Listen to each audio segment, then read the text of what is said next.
Hello नमस्कार. All exam कट्टा या ऑनलाईन प्लॅटफॉर्मवर भविष्यातील सर्व प्राध्यापकांचं सहर्ष स्वागत. आपण या चॅनलला नवीन असाल तर चॅनलला सबस्क्राईब करायला विसरू नका, जेणेकरून तुम्हाला अशा पद्धतीच्या सर्व अपडेट मिळत राहतील, ज्यामध्ये सहाय्यक प्राध्यापक असेल, अधिव्याख्याता असेल, सेटनेट परीक्षा असतील, त्यानंतर शिक्षक भरतीच्या परीक्षा असतील, त्या संदर्भात अचूक आणि योग्य मार्गदर्शन, वेगवेगळे कोर्सेस आपल्या ऑल एक्झाम कट्टा या चॅनलच्या माध्यमातून, ऑल एक्झाम कट्टा या गुगल प्ले स्टोअरवरील ॲपच्या माध्यमातून उपलब्ध आहेत.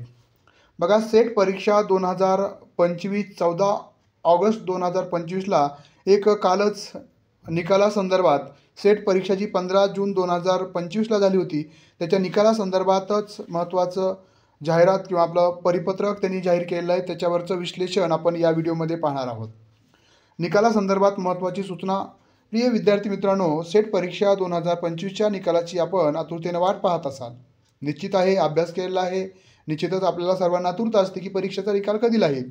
मात्र या संदर्भात एक महत्त्वपूर्ण अपडेट आपल्या माहितीसाठी सादर करत आहोत, ज्यामुळं निकालाच्या घोषणेस विलंब होण्याची शक्यता निश्चितच आहे. सावित्रीबाई फुले पुणे विद्यापीठाच्या महाराष्ट्र राज्यस्तरीय पात्रता परीक्षा सेट विभागानं दिनांक 14 ऑगस्ट 2025 रोजी काढलेल्या परिपत्रक क्रमांक 211 नुसार SBC प्रवर्गासाठी आरक्षण लागू करावे किंवा कसे या संदर्भात महाराष्ट्र शासनाकडून मार्गदर्शनपत्र व्यवहार सुरू आहे. आता याच्यामुळं निकाल आपला लागलेला नाही आहे, तर याचा निकाल कशा पद्धतीनं निकाल लागल्यानंतर कसा लागेल याचा अंदाज आपण यामध्ये सांगितला आहे. यामुळं निकालावर काय परिणाम होऊ शकतो तो आपण बघूयात.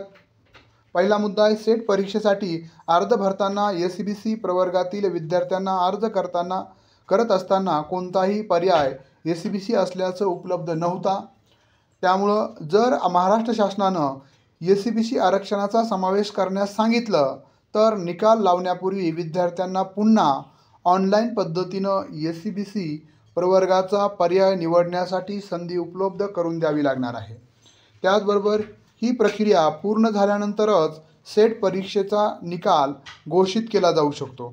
त्यामुळं हे लक्षात ठेवा. जर त्यांनी सांगितलं, महाराष्ट्र शासनानं सांगितलं SBCचा पर्याय नको, तर मग लागलीच निकाल लागेल. पण जर ते महाराष्ट्र शासनानं असा आदेश दिला की SBC आरक्षणानुसारच त्यांनी निकाल लावावा, तर मात्र वेळ लागू शकतो. हे देखील तेवढंच खरं आहे. याचा अर्थ महाराष्ट्र शासनाचा आदेश प्राप्त झाल्यानंतर आणि आवश्यक ती तांत्रिक प्रक्रिया पूर्ण झाल्यानंतरच निकालाची अंतिम घोषणा केली जाणार आहे.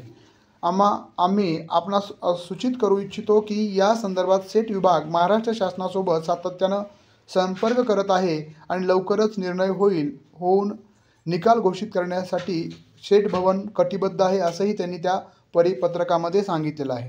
त्यामुळं जे विद्यार्थी निकालाची वाट बघत आहेत त्यांना थोडं थांबावं लागेल आणि थांबल्यानंतर निश्चितच लवकरात लवकर महाराष्ट्र शासनाचा आदेश आल्यानंतर निकाल जाहीर होईल. त्याचबरोबर जे विद्यार्थी सेट परीक्षेमध्ये कमी मार्क आलेले आहेत, त्यानंतरनं सेटची तयारी करू इच्छित आहेत, तर त्यांनी निश्चितच आपलं ऑल एक्झाम कट्टा ॲप डाउनलोड करायचं आहे.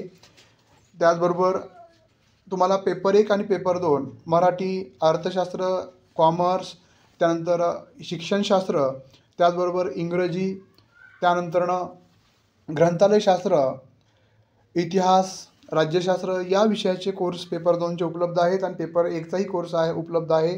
जो तुम्हाला दोनही विषयाचा कोर्स तुम्ही जर घेतला तर फक्त तुम्हाला 3000 रुपयामध्ये 1 वर्षाच्या व्हॅलिडिटीसह तो कोर्स उपलब्ध असेल, ज्यामध्ये पूर्ण पेपर 1 पेपर 2च्या 10 घटकांच्या नोट्स असतील. त्यानंतर पेपर 1 पेपर 2चे 10 घटकावरचे व्हिडिओ रेकॉर्डेड लेक्चर्स असतील, 10 टेस्ट सिरीज असतील सरावासाठी, आणि त्यानंतरनं हेच कालावधी असेल 1 वर्षाचा. त्यामुळं जर आपल्याला कोर्स जॉईन करायचा असेल तर तुम्ही आजच ऑल एक्झाम कट्टा ॲप डाउनलोड करू शकता आणि त्यावर वेगवेगळ्या विषयाचे कोर्स तुम्हाला काही अडचण आली तर तुम्ही 96 89 04 77 38 या क्रमांकाला संपर्क करू शकता. चालेल. हा व्हिडिओ आवडला असेल तर निश्चितच आपल्या मित्रमैत्रिणीला शेअर करायला विसरू नका. धन्यवाद.